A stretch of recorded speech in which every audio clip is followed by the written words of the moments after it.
அன்பு ஆன்மீக தமிழ் அன்பர்களே நண்பர்களே, உங்கள் அனைவருக்கும் தமிழ் யூடியூப் சேனலின் இனிய தமிழ் வணக்கம். தாய்மொழியால் இணைவோம், தாய்மொழியை வளர்ப்போம். வாழ்க தமிழ், வளர்க தமிழ். நமது சேனலில் இன்றைய பதிவு என்னவென்றால், திருமூலர் அருளிய திருமந்திரம் என்னும் நூலில் உள்ள ஒவ்வொரு பாடல்களையும் தினம் ஒரு பாடலாக விளக்கமுடன் உங்களுக்காக அளிக்க உள்ளோம்.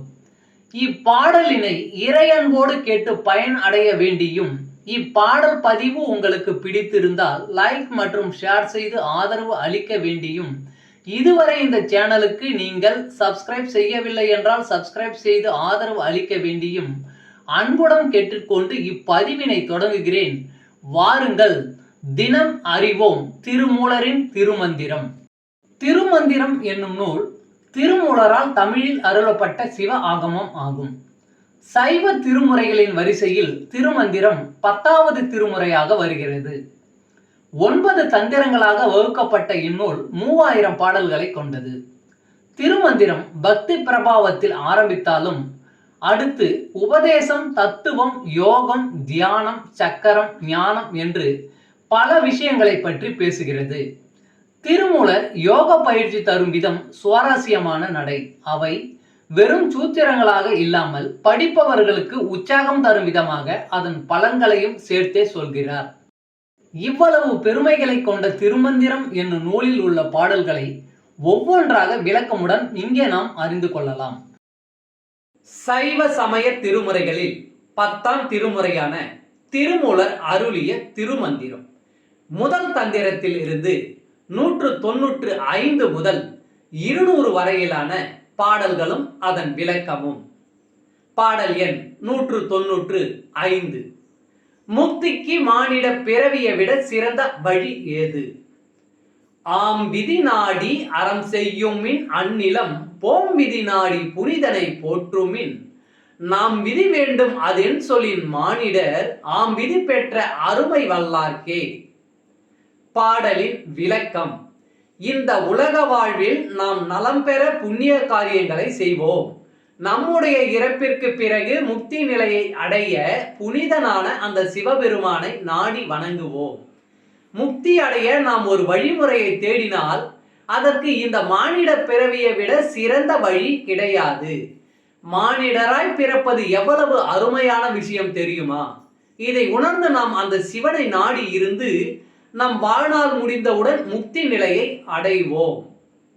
பாடல் எண் 196. சிறிது உணவு தானம் செய்வோம். அவ்வியம் பேசி அரங்கெட நில்லன் மின்னில் வெவ்வியனாகி பிறர் பொருள் வவ்வன் மின் செவ்வியனாகி சிறந்துண்ணும் போதொரு தவ்வி கொடுன்மின் தலைப்பட்ட போதே. பாடலின் விளக்கம். நாம் வஞ்சனை பேசி தீய வழியில் செல்ல வேண்டாம். பேராசை கொண்டு அடுத்தவர் பொருளை கவர வேண்டாம். எல்லா வகையிலும் நல்ல பண்புகளை கொண்டவராக இருப்போம். சாப்பிடும் பொழுது சிறிது உணவாவது பிறருக்கு கொடுத்து விட்டு சாப்பிடுவோம். பாடல் எண் 197. இறைவனுக்கு ஏற்ற சிறந்த மலர்.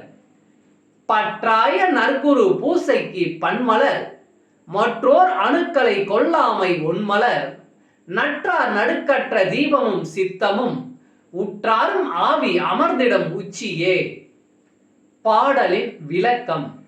பற்றுகளில் இருந்து நாம் விடுபட நம் குருநாதன் ஆகிய சிவபெருமானுக்கு பலவிதமான மலர்களை கொண்டு பூஜை செய்கிறோம். ஆனால் நாம் சிவபெருமானுக்கு பிடித்த மலர் பிற உயிர்களை கொல்லாமை என்கின்ற மனமாகும். நம்முடைய நடுங்காத திட மனமே நாம் அவனுக்கு ஏற்றும் சிறந்த தீபமாகும். நம் குருநாதனை வைத்து வழிபட சிறந்த இடம் நம்முடைய இதயமே. பாடல் எண் 198. கொலை செய்பவருக்கு துர்மரணம்தான். கொல்லிடு குத்தென்று கூறிய மாக்களை வல்லடிக்காரர் வழிக்கயிற்றார் கட்டி செல்லிடு நில்லென்று தீவாய் நரகிடை நில்லிடம் என்று நிறுத்துவர்தாமே. பாடலின் விளக்கம். எப்போது பார்த்தாலும் கொல்லு குத்து என்று சொல்லிக் கொண்டிருக்கும் கொலை தொழில் புரிபவர்களுக்கு ஒரு நாள் துர்மரணம் தான் ஏற்படும். அவர்களை யமதூதர்கள் வலிய கயிற்றார் கட்டி தீயினால் ஆன நரகத்திற்கு இழுத்து சென்று இங்கேயே இரு என்பார்கள். அங்கே அவர்களை நெடுங்காலம் வைத்திருந்து நட என்றும் நில் என்றும் ஆணையிட்டு வதைப்பார்கள். பாடல் எண் 199. நீங்கள் அசைவமா? இதை படியுங்கள். பொல்லா புலாலை நுகரும் புலையரை எல்லாரும் காண இயமன்றன் தூதுவர் செல்லாக பற்றி தீவாய் நரகத்தில் மல்லாக்க தள்ளி முறித்து வைப்பார்களே. பாடலின் விளக்கம். தீய உணவான மாமிசம் உண்பவர்கள் கீழ்மக்கள் ஆவார்கள். அவர்களை யமதூதர்கள் எல்லாரும் காணும்படியாக கரையானை அகற்றுவது போல பறித்து எடுத்து போய் தீ நிறைந்த நரகத்தில் மல்லாக்க தள்ளி கிடத்தி வைப்பார்கள். பாடல் எண் 200. இவை ஐந்தும் பெரும் பாவங்கள். கொலையே, களவுகள், காமம், பொய்கூறல், மலைவான பாதகமாம் அவை நீக்கி தலையாம் சிவனடி சார்ந்தின்பம் சார்ந்தோர்க்கு இளையாம் இவை ஞானான் அந்த திருத்தலே. பாடலின் விளக்கம். கொலை, களவு, கல், காமம், பொய் பேசுதல் ஆகியவை பெரும் பாவங்களாகும்.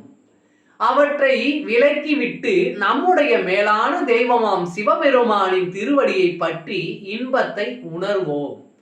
அந்த இன்பத்தை உணர்ந்து விட்டால் பிறகு பாவங்கள் செய்ய மாட்டோம். எப்பொழுதும் பேரின்பத்தில் திளைத்திருப்போம். திருச்சிற்றம்பலம்.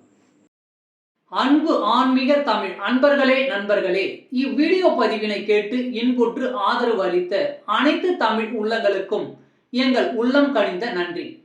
மேலும் இப்பதிவு உங்களுக்கு பிடித்திருந்தால் லைக் மற்றும் ஷேர் செய்தும், இதுவரை இந்த சேனலுக்கு நீங்கள் சப்ஸ்கிரைப் செய்யவில்லை என்றால் சப்ஸ்கிரைப் செய்து பெல் பட்டனையும் அழுத்தி ஆதரவு அளிக்கவும் அன்புடன் கேட்டுக்கொள்கிறோம்.